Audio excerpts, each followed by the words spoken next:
WhatsApp guys, Israel versus Iran news. Israel ने Iran के आतंकियों को मारा, लेकिन पेट में दर्द भारत में। अरे भैया, अब कौन आ गए भारत में, ये तो समझ तो जरूर देखते हैं पूरी वीडियो। मिस्टर बोना भाई की वीडियो 1 2 3 गो।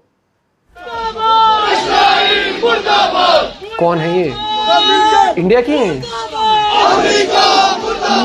कल जो ये आदमी, जो कल की तस्वीर में आपको दिखा रहा हूं, ये था वो हुसैन सलामी, जो अपनी तरफ से इजराइल को कल धमकाते हुए कह रहा था कि our forces stand fully ready to counter any threat और any prepare to tackle every possible scenario. कल जो ये व्यक्ति बोल रहा था, आज ये है नहीं। सुबह इसी आदमी को इन्होंने टारगेट कर दिया। ये IRGC का कमांडर इन चीफ था, इसी को इजराइल ने मार दिया था। ये तो वही बात हो गई। अरे कॉमेडी में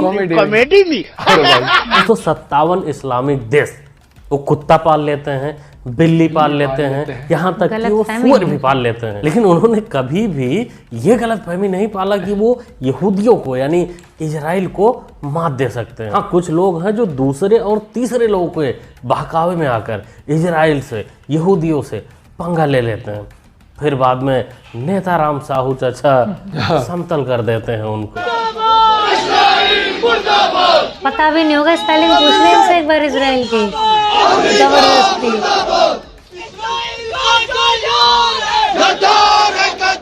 ये ईरानी लोग नहीं हैं जो इजराइल और अमेरिका के खिलाफ सड़कों पर उतरे हैं, हिंदुस्तानी हैं, कश्मीरी हैं। पहलगाम घटना के बाद ये अपने मम्मी और बहन के पेटीकोट में छुप गए थे, आज वो धीरे धीरे बाहर निकल रहे हैं, सड़कों पर निकल रहे हैं इजराइल के खिलाफ प्रदर्शन करने के लिए। इसको देखकर ऐसा लग रहा है कि अब बाकी के कश्मीर वाले क्यों नहीं बोल रहे कुछ? ईरान को नहीं मारा है, वो बन रहे थे, बोलो ना। अब्बा को ही हुर्र कर दिया हो। साफ शब्दों में कहा जाए तो ईरान ने अमेरिका को कह दिया है, अमेरिकी राष्ट्रपति डोनाल्ड ट्रंप से कह दिया है कि तमीज से बात करो, अगर सम्मान से बात करोगे तो बातचीत होगी, वरना इसके गंभीर परिणाम होंगे।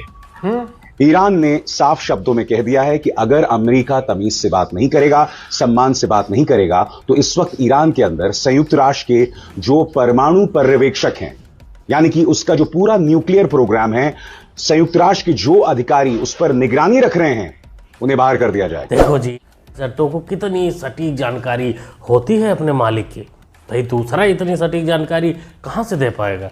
लगता है ये अभिसार वो जो खमेनेई है, सुप्रीम लीडर है ईरान का, बुढ़ऊ चचा, उसके हाड़ में ये तेल मालिश करता है, और वो जो बातें सोचता है और धीरे धीरे बोलता है, हाँ वो सारी बातें सुनता है, महसूस करता है, फिर सारी बातें यहाँ आकर सबके सामने बताता है। मिलाकर ये माने कि करने में फायदा तो है। अल्हम्दुलिल्लाह, सऊदी अरब के प्रिंस बिन सलमान ने एक बयान जारी किया है जिसमें कहा है इजराइल और अमेरिका से कि जब तक फलस्तीन एक राज्य देश नहीं बनेगा, जब तक इजराइल से कोई समझौता नहीं होगा, और साथ में ट्रंप को ये कहकर धमकाया है कि हम मुसलमानों को जंग करने के लिए मजबूर मत करना। मजबूर किया तो हम सारे लोग मिलकर नकली खबर लेके आ जाते हैं, टांगे फैलाकर ले जाएंगे। चल बचवा सलमान हो या ईरान, बिरयानी बना सकते हैं, न्यूक्लियर हथियार नहीं। कुछ नहीं बोला उसने, सारा मामला हुआ है ईरान और इजराइल के बीच में, ये सब न्यूक्लियर को लेके हुआ है। Ago, Israel launched Operation Rising Lion, a targeted military operation to roll back the Iranian threat to Israel's very survival. This operation will continue for as many days as it takes to remove this threat. For decades, the tyrants of Tehran have brazenly, openly called for Israel's destruction. They've backed up their genocidal rhetoric with a program to develop nuclear weapons.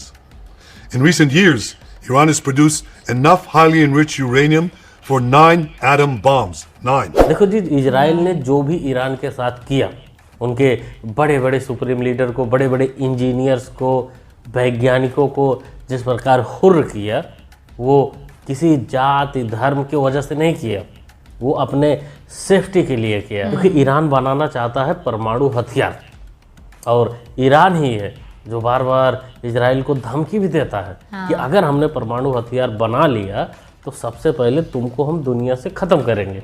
अब भाई कौन सा ऐसा देश होगा जो अपने मौत का सामान बनाने दे? इसीलिए उनके न्यूक्लियर प्लांट के यूरेनियम जहां से बनता है वही इसने हमला कर दिया। क्योंकि देखा जाए तो 57 मुस्लिम देश हैं, लेकिन 57 में एक भी देश ऐसा नहीं है जो इजराइल का डायरेक्ट मुकाबला कर सके। हाँ, अगर इनके पास परमाणु हथियार किसी एक मुस्लिम देश के पास भी आ जाता है तो वो इजराइल के साथ अच्छे से युद्ध भी कर सकते मसीहा हैं, ही तो बनना खत्म भी इसको। कर सकते हैं, क्योंकि इजराइल एक छोटा सा देश है। वैसे ये भी नहीं है कि किसी 57 देश में किसी के पास भी न्यूक्लियर पावर नहीं है, परमाणु पाकिस्तान हथियार के नहीं पास है ना, पाकिस्तान। हमारे पड़ोसी पाकिस्तान के पास। लेकिन दिक्कत ये अभी है तो उसमें किसके पास? कि उसका हथियार कोई लेना ही नहीं चाहता, वो उस पर किसी को भरोसा ही नहीं है कि एंड टाइम पर वो चलेगा भी कि नहीं। इजराइल ने अपनी मर्जी से इसको प्रीएम्प्टिव हमले का दर्जा देके एक मुल्क पे जंग किया, और अगर दुनिया की ताकतें इस चीज पे खामोश रहें तो मुझे लगता है ये बड़ी अफसोस की बात होगी। इस हिसाब से देखा जाए तो दुनिया का सबसे लंबा बांस जो है वो इजराइल में पाया जाता है, क्योंकि इजराइल डालता अपने यहाँ से है और दर्द भारत तक होता अरे है। भैया। यूक्रेन रसिया वार में रसिया गलत था, फिलिस्तीन और इजराइल के वार में इजराइल गलत था, इजराइल ईरान के वार में इजराइल गलत था, और भारत पाकिस्तान के वार में साला वार ही गलत था। ये होती है इन लोगों की सोच। ये गलती एक सिलेक्टिव लोग की ही मानते हैं। वैसे ये गलती भारत पाकिस्तान वाले पे गलती दे सकते थे भारत का, लेकिन अब खाते यहीं का है, पता है पहले जाएंगे। ऑपरेशन तो सिंदूर एक जनता खा इनके ऊपर भी जाती। हो सकता है, इसलिए ये डायरेक्ट ये तो नहीं बोल पाए कि भारत की गलती है, लेकिन ये जरूर बोल दिए थे कि वार ही गलत है। सारे अरब मुल्क मिल के भी एक इसराइल की बदमाशी को नहीं रोक सक रहे, बदमाशी। और अब देखें वो लिजिटमाइज ही होगी ये बदमाशी। अब दोबारा से कितनी बमबारी हो रही है। जो बेचारे गए थे उन खंडरात में रहने के लिए, फिर ऊपर से बम गिरने शुरू हो गए, तो तमाशा ही देख रहे हैं ना। 1.5 साल हो गया, तो हमारे बड़ों को ये चीजें देखनी चाहिए ना। इजराइल का बांस इंडिया तक ही नहीं, जम्मू यहाँ कश्मीर भी तक चला ही गया। नहीं, पड़ोसी देश पाकिस्तान तक भी जाता है। ये पाकिस्तानी Emotional मौलाना background बोल हो रहा रहा है था 7 अक्टूबर को। फिलिस्तीन में जो हो रहा है, जो बमबारी कर रहा है इजराइल, ये दस्त लग उस गए पर थे, हगने बैठा था पाकिस्तान पूरे का दिन। कोई सुप्रीम लीडर, बड़े बड़े लीडर बोल क्यों नहीं रहे, कर कुछ क्यों नहीं रहे? तो हम कहेंगे मौलाना करेंगे वो बाद में, पहले उनके बड़े बड़े लीडरानों के पिछवाड़ों को जाके चेक करो कि ऑपरेशन सिंदूर से लाल कैसे हुआ है, वो उसको उभरे नहीं संभालें अभी। कि वो जाके फिलिस्तीनियों को संभालें। बाकी अगला नंबर नेताराम साहू के रडार पर तुम लोग भी हो। That the greatest mission that we have is to prevent a militant Islamic regime from meeting up with nuclear weapons, or from nuclear weapons meeting up with a militant Islamic regime. The first is called Iran, the second is called Pakistan. Because if these radical regimes have nuclear weapons, they will not obey the rules that have been obeyed in the last almost 7 decades. पोर क्यों तुम लोग भी उसके radar पे हो। Iran के बाद अगला नंबर शायद तुम्हारा ही होगा, क्योंकि तुम ही लोग हो जो सबसे ज्यादा कूद रहे हो, क्योंकि 57 मुस्लिम देशों में सब तुम्हारे ही पास वो परमाणु हथियार है जिससे रोज तुम भारत को धमकी देते हो। और आजकल तो कह रहे हो कि हम दे देंगे ईरान को अपना परमाणु हथियार मारने के लिए, सबसे पहले इजराइल को ये भागा। करने के लिए, वो करने के लिए।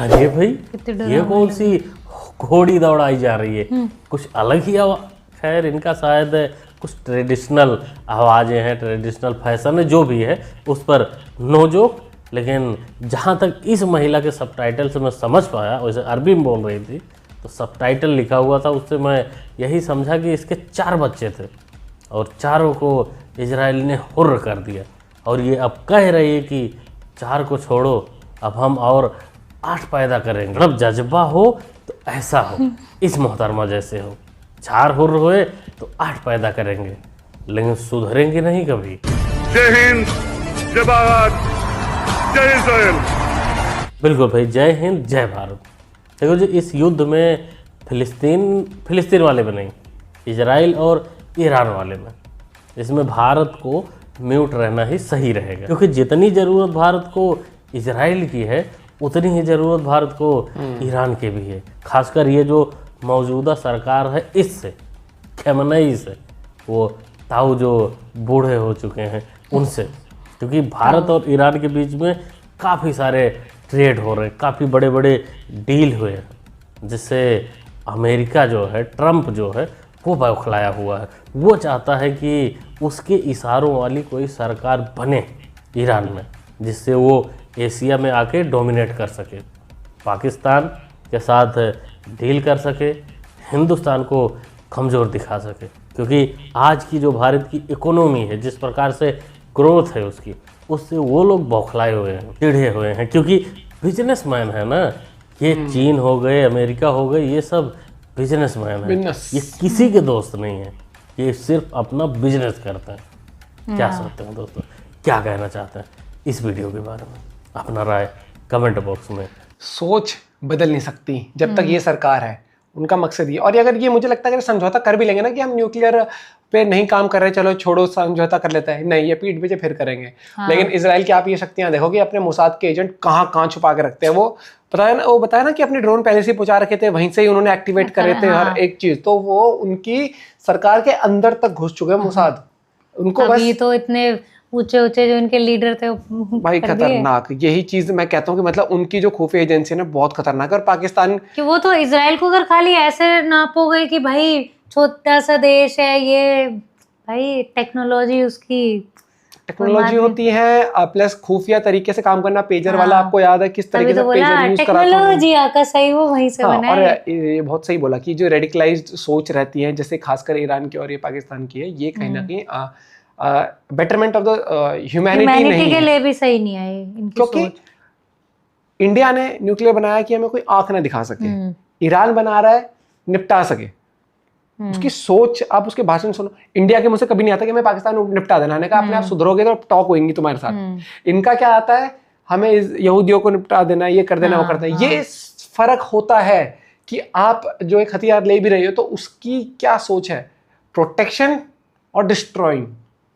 ये सोच का फर्क है। और ये लोग ना इंडिया में बैठे हुए भी कई लोग नहीं समझ पा रहे हैं, जो निकल आए थे प्रदर्शन करने के लिए। ये चीज तो ठीक है, हर चीज को रिलीजन से नहीं जोड़ सकते आप। आपको ह्यूमैनिटी, भाई सबसे बड़ा रिलीजन तो ह्यूमैनिटी है, वो तो देख के चलोगे आप। और मुझे तो नहीं लगता कोई रिलीजन सिखाता है कि भैया क्या बोलते हैं कि किसी दूसरे को तकलीफ दे के चलो, कोई नहीं सिखाता। लेकिन जब उसके अस्तित्व की लड़ाई है, अपने प्रेजेंस की है कि एक्सटिंक्ट ना हो जाए इजराइल, तो वो तो उतरेगा। वो अपनी मौत का सामान क्यों बनाने देगा, ये बताओ ना आप। एक नॉर्मल सी कश्मीर वाले जो भी निकल रहे थे, तुम्हें किसी से अगर इनसे कोई नॉर्मल सी चीज पूछ कि जो ऐसे इजराइल ये वो करते घूम रहे हो, जैसे अभी जो पहलगाम में हुआ था, ठीक है, अगर परमानेंट लोग ये कर ही रहे थे बॉयकॉट टूरिज्म, कश्मीर चल किस चीज पे रहा है, तो जो वो है ईरान है वो रोटी देने आ जाता है इन्हें, या इनका जो ब्रादर है वो पहुंचा देते रोटी इन्हें? नहीं, अभी पेट में रोटी जा रही है ना भारत से, तो आराम से निकल रहे हैं सड़कों पे। ये भी क्या होता है, एजेंडा होता है। इसमें पॉलिटिक्स होती है कि यहाँ से इस तरीके से वो कर देना। टेंशन मत लो, फ्रंट से नेतन्याहू और बैकडोर से ट्रम्प लगा हुआ है। ट्रम्प चाहे न्यूज में आके कुछ भी कहे, पीछे से वो उसने शुरू कर रखी है कार्रवाई बुद्धि नापने की, और गर्दन दबो चलेगा वो ईरान की। देख लेना। मिलता है वीडियो के साथ, बाय बाय, टेक केयर।